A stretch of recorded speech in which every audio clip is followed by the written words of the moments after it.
Tuan-tuan dan puan yang dihormati sekalian, setelah Rosmah Mansur dipenjara, dijatuhi hukuman penjara dan juga didenda sebanyak 970 juta ringgit Malaysia, hampir 1 bilion, peguam Rosmah Mansur akhirnya buka mulut. Akhirnya dia bersuara dan dengan suara yang memang tak puas hatilah agaknya. Saya fikir-fikir kalau saya ada di depan itu mungkin dapat tengok riak muka dia, dapat tengok dia punya, dapat dengar suara dia yang memang tak selesa lah. Peguam Rosmah bidas denda 970 juta. Nak bidas apa lagi? Okey lah itu. Memang begitu kan undang-undang dia. 5 kali nilai sopan. Syukurlah Rosmah Mansur tidak kena 20 tahun, 20 tahun, 20 tahun. Dia hanya kena 10 tahun untuk 3 pertuduhan itu. Kalau dia kena 20 tahun, 20 tahun, 20 tahun, 60 tahun, nah lagi parah. Tuan-tuan dan puan-puan, peguam bela Rosmah Mansur mengkritik denda 970 juta yang dikenakan atas anak guamnya dalam sabitan 3 pertuduhan rasuah yang dikaitkan dengan projek hybrid solar bernilai 1.25 bilion. Jangan silap, ada laporan tadi, tuan-tuan dan puan-puan, kalau saya tidak silap, laporan itu menyatakan ketika mitigasi peguam Jagit Singh ini, peguam Rosmah Mansur ini, dia mohon supaya Rosmah Mansur hanya dipenjara 1 hari. Aduh, jadi kalau bukan 970 juta, berapa juta yang dia patut bayar? 1 juta? Kalau begitu baguslah ambil rasuah 180 juta ataupun 100 juta lah. Kita buat bundaran 100 juta, bayar 1 juta, untung 99 juta. Boleh buat bisnes tu. Peguam bela Rosmah Mansur mengkritik denda yang dikenakan 970 juta itu. Mahkamah Tinggi Kuala Lumpur petang tadi telah menjatuhkan hukuman penjara 10 tahun dan denda 970 juta kepada Rosmah Mansur dengan tambahan 30 tahun penjara jika gagal membayar denda itu. Dalam sidang akbar selepas perbicaraan pada hari ini, peguam iaitu Jagit Singh menegaskan bahawa denda yang dikenakan itu tidak pernah berlaku sebelum ini dalam sejarah sistem perundangan Malaysia. Memang betul lah. Peguam yang arif lagi peguam yang bijaksana, memang betul kes Rosmah Mansur ini semuanya pertama. Jadi apa yang mau heran? Dia menjadi First Lady of Malaysia yang masuk penjara. Dia juga menjadi First Lady of Malaysia yang dapat mengawal suami. Banyak lagi yang pertama. Jadi apa yang herannya? Dia memang sudah mencipta sejarah. Jadi mahkamah pun apa salah kalau mencipta sejarah? Lagi pula memang itu undang-undang kan? Katanya denda ialah 970 juta, yaitu hampir 1 bilion. Anda beritahu saya, adakah sesiapa yang mampu membayar jumlah itu?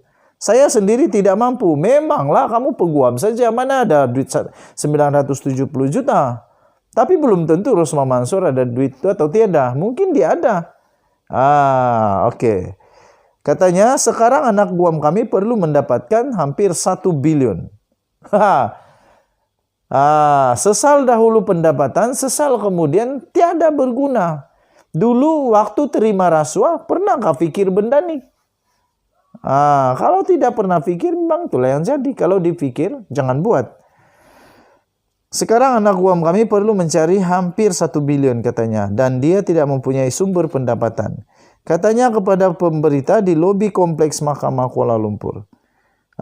Dia berkata notis rayuan telah diberikan pada mahkamah sambil menambah bahawa proses itu mungkin akan mengambil kira-kira 6 bulan.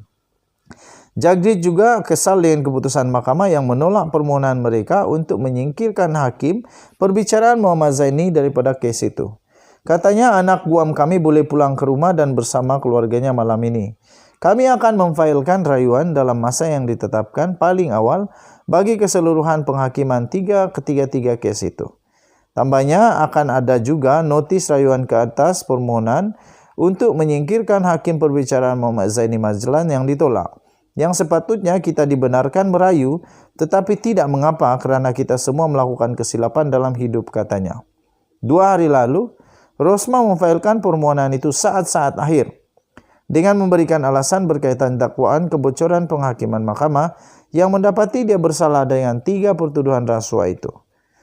Tuan-tuan dan puan-puan, 1 pertuduhan menuduh Rosmah meminta 187,5 juta ringgit Malaysia dan 2 lagi pertuduhan menuduhnya menerima rasuah 6,5 juta daripada bekas pengarah urusan Jepak Holdings dan Berhad, Saidi Abang Samsudin melalui bekas pegawai khasnya Rizal Mansur.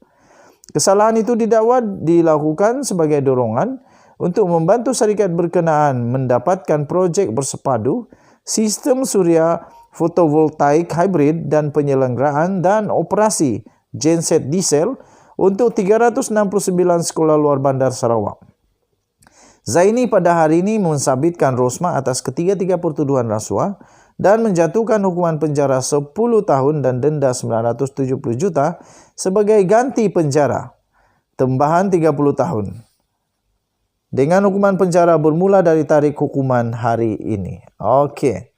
Bagaimanapun, Zaini membenarkan permohonan defendant untuk penangguhan pelaksanaan hukuman sementara menunggu penyelesaian rayuan di Mahkamah Rayuan. So, Rosmah Mansur ada 2 peluang lagi. 1 di Mahkamah Rayuan, 1 lagi di Mahkamah Persekutuan.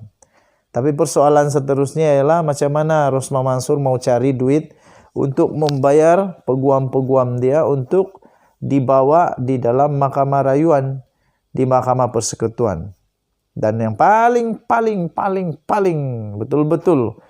betul lah apa peguam ni cakap, peguam Jargit ni kata, macam mana Rosmah Mansur mau cari 970 juta itu? Saya setuju bahawa dia tak akan mampu bayar. Tapi yang tidak boleh dinafikan ialah bagaimana ketika dia buat itu dia tidak pun fikir. Betul lah peribahasa yang selalu kita cakap. Apa sudah tadi yang saya cakap tu? Macam saya ngantuk sudah, jadi tidak berapa ingat sudah. Oh, itu. Sesal dahulu pendapatan, sesal kemudian tiada berguna. Fikir dalam-dalam, 10 juta kali fikir, baru buat. Okey, jadi tuan-tuan dan puan-puan yang dihormati sekalian, kita mendoakanlah supaya Rosmah Mansur akan gembira bersama dengan keluarga dalam masa-masa yang singkat lagi ini. Dan seterusnya kita harap semoga dia tetap sabar, tabah dan dia sihat apabila masuk penjara nanti. Bye-bye.